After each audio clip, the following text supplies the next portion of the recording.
Tu hijo no hereda solo tus ojos o tu sonrisa, también hereda tus silencios, tus miedos y el aire que respiras. ¿Sabías que más allá de tus genes, existe un segundo lenguaje que moldea la mente y el corazón de un bebé antes de nacer? Ese lenguaje debes saber que es la epigenética, y es el arte silencioso que decide qué genes se activan y cuáles se quedan dormidos. Como biólogo, biotecnólogo y autor de artículos científicos sobre epigenética, no te hablo solo desde la teoría, sino desde años de laboratorio e investigaciones. Lectura de papers, congresos y observación de lo más íntimo y sutil de la biología humana. Hoy voy a ir más allá y voy a ir al grano. Voy a contarte qué factores ambientales y epigenéticos van a influir en el desarrollo del TEA.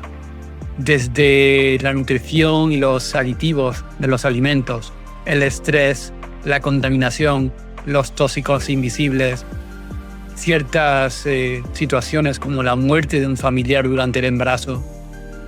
Hablaremos de forma apasionada de la nutrición, de la microbiota, del estrés emocional profundo, la violencia en pareja silenciosa, que también influye en el autismo, las pérdidas familiares y los duelos no procesados, de los tóxicos invisibles como el bisfenol A, los talatos, los metales pesados que se esconden en el agua, en alimentos, en ciertas, sustancias farmacéuticas. Si quieres marcar una diferencia durante tu embarazo, te animo a que continúes analizando conmigo en este vídeo, pues los mensajes que dejamos escritos en nuestro ADN, incluso sin darnos cuenta. Vamos a por ellos. El primer factor que vamos a analizar es el del valproato. El ácido, también conocido como ácido valproico, es un fármaco. Imagínate un fármaco que aumenta el riesgo de tener descendencia dentro del espectro, que está ampliamente utilizado en epilepsia, en migraña y también en trastorno bipolar. Es muy efectivo como fármaco, pero su uso en mujeres embarazadas ha revelado riesgos importantes para el neurodesarrollo fetal, incluyendo un aumento del riesgo de tener descendencia dentro del espectro. Durante la gestación, el valproato es capaz de atravesar la barrera placentaria y alcanzar el cerebro que está en formación. Es, como ya sabéis, un periodo que es extremadamente sensible. Los estudios clave son los de Sánchez y colegas de 2016, que mostraron hipometilación global y activación aberrante de genes relacionados con sinaptogénesis y migración neuronal en cerebros de niños dentro del espectro que habían estado expuestos prenatalmente a valproato. Hay también un estudio de 2021 que demostró que en organoides cerebrales humanos la exposición a valproato reduce la arborización dendrítica y afecta a las redes neuronales relacionadas con GABA, fundamentales por tanto para el equilibrio, excitación e inhibición. Y está publicado en Nature Neuroscience. El estudio también de Roulette de 2013, que ese estudio son modelos animales en roedores que comparten la mayoría de los genes, más del 95% de los genes quizás, con los seres humanos, documentaron que la exposición prenatal a valproato induce comportamientos similares al de estar dentro del espectro, menos sociabilidad, hiperactividad y conductas más repetitivas. Explico brevemente el mecanismo epigenético, y es que el valproato actúa como un inhibidor de una enzima, un inhibidor de una proteína, en este caso es de la histona desacetilasa. Entonces lo que hace es bloquear el cierre normal del ADN, de la cromatina. La mantienes todo el rato abierta y facilita la transcripción de genes que normalmente deberían estar controlados durante el desarrollo fetal. Eso produce una sobreexpresión inadecuada de genes críticos y desordena, por tanto, la migración neuronal y la formación de las redes sinápticas. Además, también puede inducir hipometilación en regiones promotoras, afectando la maduración de interneuronas y alterando la plasticidad sináptica. Las rutas de exposición práctica es la administración directa a mujeres embarazadas con epilepsia o trastorno bipolar. En estos casos, cuando queráis quedaros embarazadas, estéis tomando este tipo de fármacos o derivados, hay que intentar sustituirlos por otros que no sean teratogénicos, que no de alguna forma puedan influir en la epigenética y la genética de vuestro futuro bebé. Pese a ello, muchas veces hay persistencia de la prescripción sin una evaluación pregestacional, debido a una falta de actualización o desconocimiento de médicos no especialistas. Como mensaje final, me gustaría indicar en relación al valproato que no es un contaminante ambiental en sentido clásico, sino un ejemplo paradigmático de cómo un fármaco puede actuar como editor epigenético involuntario. No se trata, por tanto, de demonizar los medicamentos, pero sí de subrayar la importancia de la consulta preconcepcional y la evaluación de alternativas seguras durante el embarazo. El valproato al final es como un bisturí molecular. Puede mejorar vidas, pero en el momento equivocado puede reescribir nuestra epigenética antes de que nazcamos. Quiero hablaros ahora del segundo factor, que es el del bisfenol A, BPA, que es un compuesto químico que ha sido ampliamente usado en plásticos duros, en, por ejemplo, botellas reutilizables, en biberones más antiguos, en recubrimientos de latas y tickets de estos técnicos que dan en las tiendas. Aunque inicialmente se consideraba seguro, hoy se sabe que es un potente disruptor endocrino, es decir, es una molécula que se parece a ciertas hormonas humanas. Entonces es capaz de modificar el entorno epigenético durante el embarazo y por eso hay que tener mucho cuidado con todo el tema de estos compuestos plásticos. El mecanismo epigenético es que el bisfenol A actúa como un mimetizador estrogénico, uniéndose a receptores nucleares y alterando la señalización hormonal en momentos que son críticos del neurodesarrollo. Modifican, por tanto, la metilación en regiones promotoras de genes clave, afectando la organización de circuitos sociales y emocionales. Interfiere en la aromatización, que es la conversión de testosterona en estrógeno, alterando la diferenciación cerebral. No quiero entrar mucho en eso, no quiero que se complique mucho. Y promueve hipometilación global, facilitando la activación inapropiada de genes y una desorganización sináptica. He analizado decenas de papers en relación con el autismo y el bisfenol A y destaco, por ejemplo, uno de Sánchez y colegas de 2016 que describen cómo la exposición prenatal a bisfenol A induce hipometilación en genes críticos para la sinapsis y la diferenciación neuronal, como los genes BDNF y OXTR. Hay otro estudio de 2017 de Jarek y colegas que revisan evidencia en humanos y animales mostrando que el bisfenol A altera la metilación global y la regulación hormonal, con efectos duraderos en la plasticidad sináptica y en el comportamiento social. Y hay un artículo también de Brown y colegas que realizaron un estudio de cohorte infantiles en Estados Unidos, encontrando que mayores niveles de bisfenol A en orina materna durante el embarazo, obviamente, se asocian con problemas conductuales y menor control ejecutivo en niños. La ruta de exposición es mediante la ingesta de alimentos y bebidas que son almacenados en estos plásticos, quizás no certificados o enlatados con recubrimientos internos llenos, repletos de este tipo de compuestos químicos. Uso de botellas reutilizables de policarbonato de plástico duro, especialmente si se calientan. Contacto frecuente con tickets térmicos, recibos que contienen bisfenol A en la capa reactiva. Personas que se dediquen a la venta y que estén muy en contacto con tickets deben tener más cuidado. Entonces el bisfenol A no es solo un malo invisible en el plástico, actúa como un editor epigenético silencioso y va a modular la arquitectura social y emocional del bebé y su cerebro en desarrollo. Luego os recomiendo minimizar la exposición porque es un acto consciente de protección para futuras generaciones. El bisfenol A, por tanto, no solo contamina el agua que bebes, el agua que bebemos, porque lo que hace además de eso es reescribir la forma en que tu futuro hijo va a sentir y se va a vincular con el mundo alrededor. El tercer factor son los ftalatos, que son compuestos químicos que son usados como plastificantes para hacer los plásticos pues más comerciales, más flexibles, más duraderos. Están presentes en cosméticos, en perfumes, en esmaltes de uña, que son tan peligrosos durante el embarazo, en envases alimentarios, en juguetes, en suelos vinílicos y en cientos de productos de uso diario.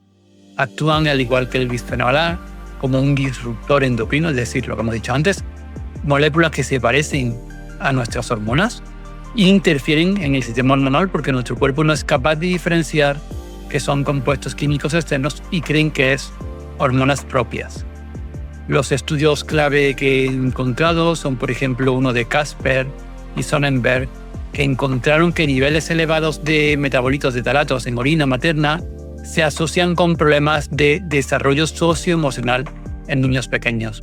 He analizado muchos más artículos, pero no quiero que se ponga muy complicado este vídeo. Me gustaría llegar a mucha gente, me gustaría de alguna forma con este mensaje poder ayudar a muchas parejas.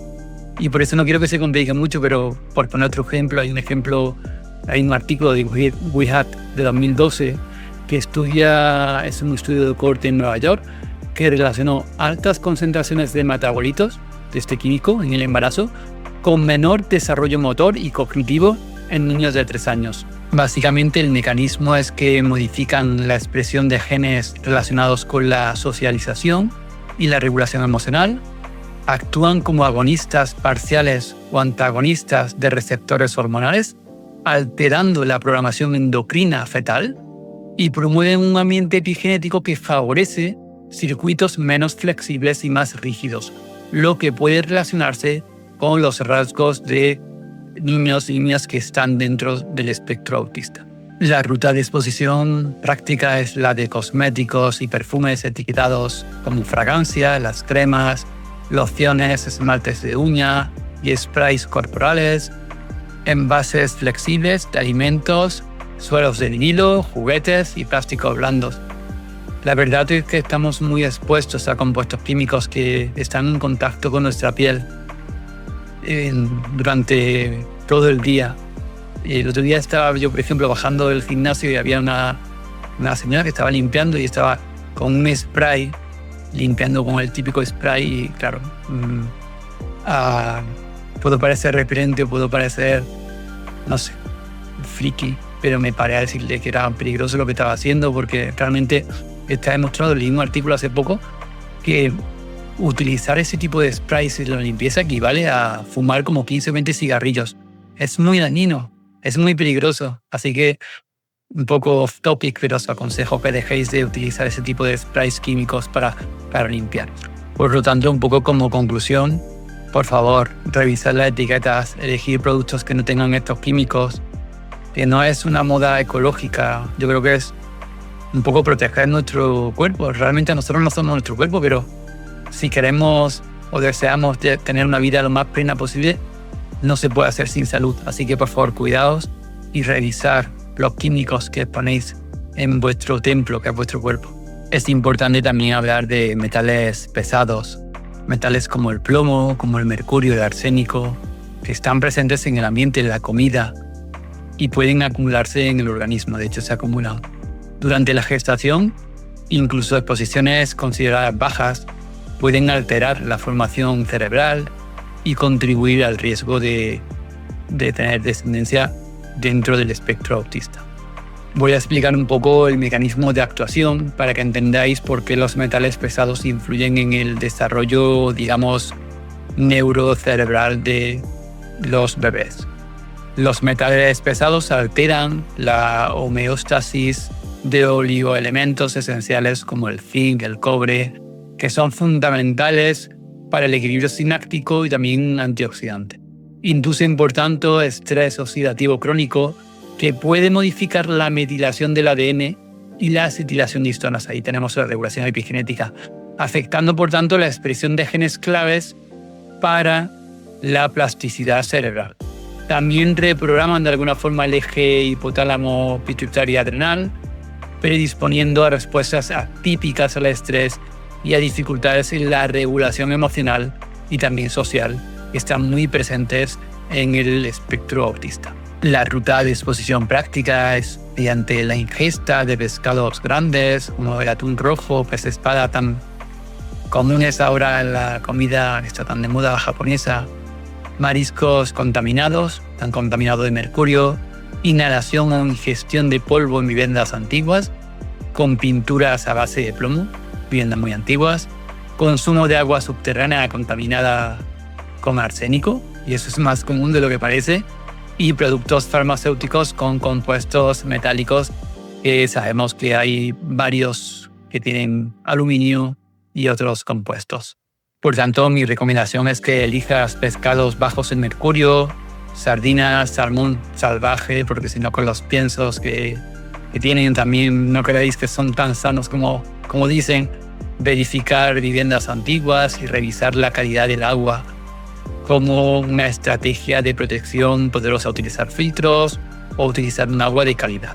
Ahora hablaremos de estrés prenatal y neuroinflamación.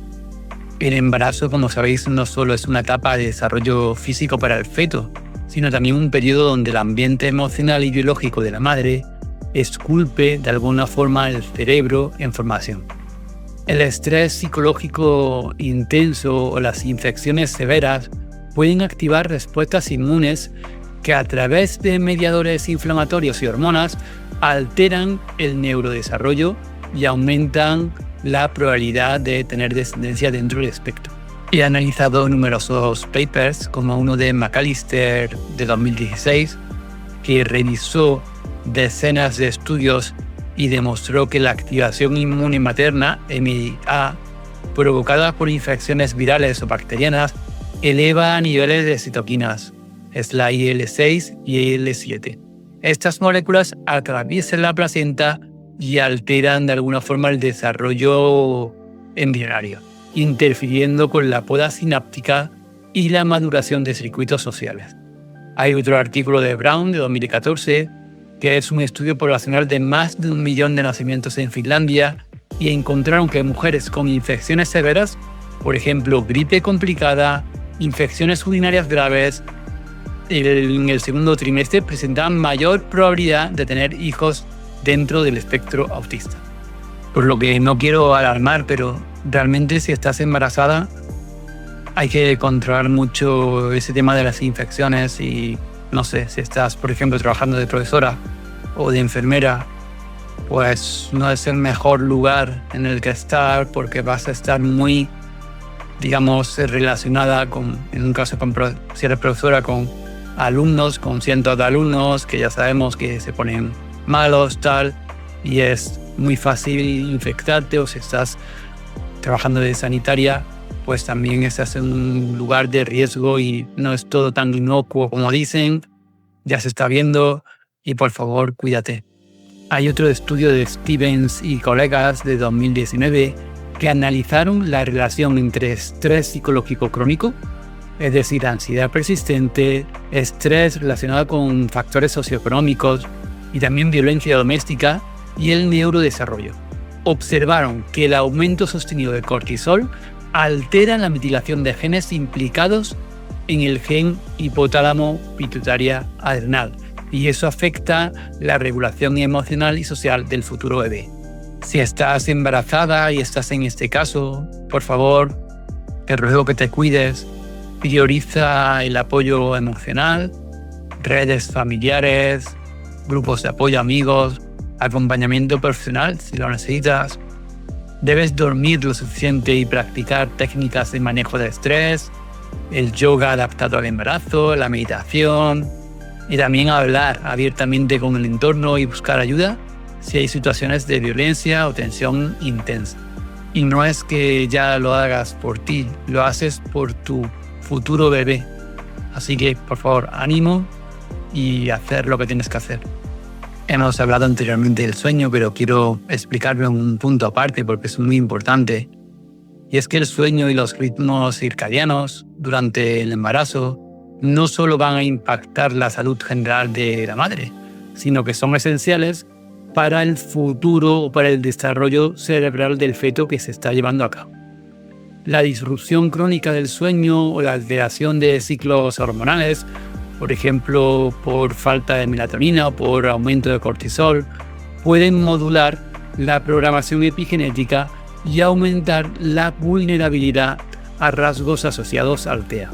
Hay varios estudios clave, como el de Zheng y colegas de 2020, es un estudio en China con más de 3.000 mujeres embarazadas, y se dieron cuenta que la alteración severa de los ritmos de sueño se asoció con mayor riesgo de dificultades en el desarrollo social y comunicativo de los hijos a los 2 años.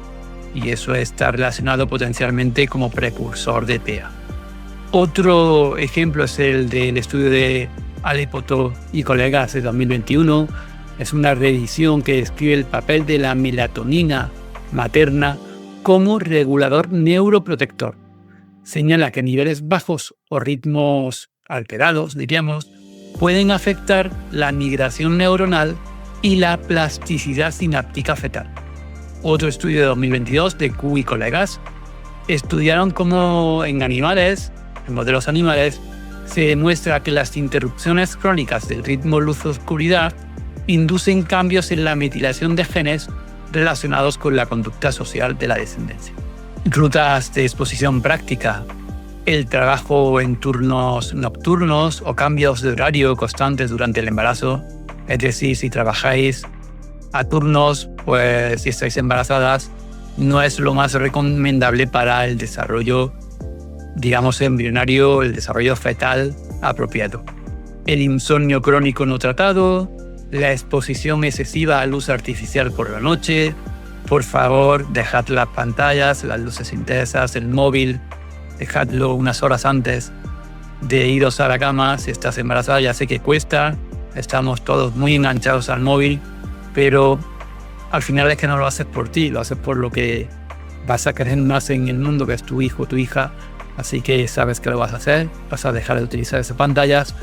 Y otra ruta de exposición es falta de exposición solar durante el día. ¿Qué debes hacer? Priorizar un patrón de sueño que sea regular, acostarse y levantarse a horas similares, reducir esa exposición a pantallas y a luz intensa por la noche. Vas a buscar luz natural durante el día para reforzar tu ciclo circadiano y consultar a especialistas si hay un insomnio persistente o alteraciones severas del sueño. También podría ser recomendable, aunque tenéis que consultarlo, la, suplementación con melatonina. Hablaremos ahora de la microbiota y nutrición prenatal. La microbiota intestinal de la madre y su estado nutricional durante el embarazo influyen profundamente en el desarrollo del cerebro en los fetos. Estos factores modulan el sistema inmune, el metabolismo y sobre todo la programación epigenética, afectando al riesgo de estar dentro del espectro autista, un riesgo aumentado. Los estudios clave es un estudio de Wong de 2020, es un estudio que mostró que una microbiota materna alterada puede inducir cambios en el comportamiento social de la descendencia, similares a fenotipos autistas. Es un estudio ahora de Cervo y colegas de 2013, estudio de cohorte en California, que encontró que la deficiencia de ácido fólico durante el primer trimestre estaba asociado con mayor riesgo de TEA en los hijos. Además, Fernel y colegas del 2018 revisan que hay una evidencia entre niveles bajos de vitamina D y otros micronutrientes relacionados con el estado, nutricional prenatal, con esa vinculación con un mayor riesgo de tener descendencia dentro del espectro autista. Por lo que es muy importante que vuestros niveles de vitamina D, que es una prohormona al final, estén en los rangos adecuados. Vamos a hablar ahora del mecanismo epigenético. La microbiota intestinal regula metabolitos y moléculas inflamatorias que pueden atravesar la placenta y afectar el cerebro fetal. Una microbiota saludable favorece un ambiente antiinflamatorio, un ambiente protector, y la adecuada metilación, por tanto, de genes implicados en, por ejemplo, la migración neuronal. La deficiencia de nutrientes clave, como la vitamina D, la B12, reduce la disponibilidad de grupos metilo, que son necesarios para una correcta programación epigenética. Estas alteraciones pueden predisponer a rigidez conductual, alteraciones sensoriales y déficits en la interacción social, que son rasgos característicos del TEA.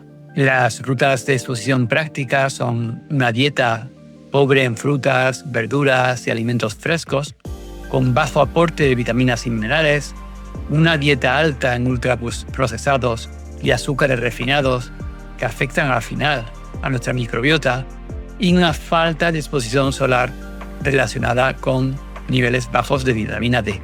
Ahora que te dejo un poco preocupado y preocupada, ¿qué debes hacer? Pues asegurar un consumo adecuado de ácido fólico y vitamina D, preferiblemente también antes de la concepción.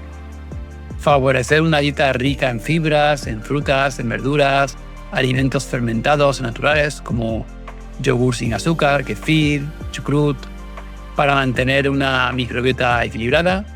Realizar revisiones prenatales para ajustar suplementación y un poco monitorizar deficiencias. Y siempre durante el embarazo priorizar alimentos frescos y reducir por completo los ultraprocesados durante el embarazo. Eso es clave. No comáis alimentos que no sean reales, ultraprocesados durante el embarazo. Nunca. Vamos a hablar ahora de la contaminación atmosférica. La exposición a contaminantes atmosféricos durante el embarazo, como partículas finas, las conocidas como PM2.5, dióxido de nitrógeno, ozono, pueden afectar profundamente el desarrollo cerebral.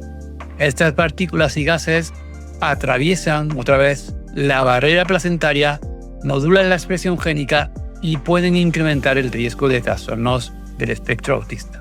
Entre los estudios que he analizado destaco el de Borg de 2013, que es un estudio en California que halló que vivir en zonas con altos niveles de contaminación del aire durante el embarazo, obviamente, se asocia con el doble riesgo de trastorno del espectro autista de los hijos.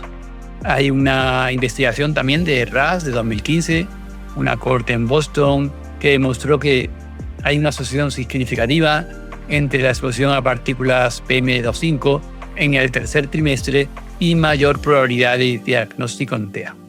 Becerra, en el 2013, estudió la exposición materna a óxido de nitrógeno y ozono estaba relacionada con un aumento en el riesgo de TEA, especialmente en madres que vivían cerca de autopistas o zonas industriales. Quiero pararme especialmente en el ozono troposférico, O3, que no se emite directamente, sino que se forma cuando óxidos de nitrógeno y compuestos orgánicos volátiles reaccionan bajo esa radiación solar, por ejemplo en los veranos en el sur de España. En ciudades, pues la combinación del tráfico intenso, zonas industriales y días soleados genera concentraciones altas de ozono, especialmente, como he comentado anteriormente, en verano.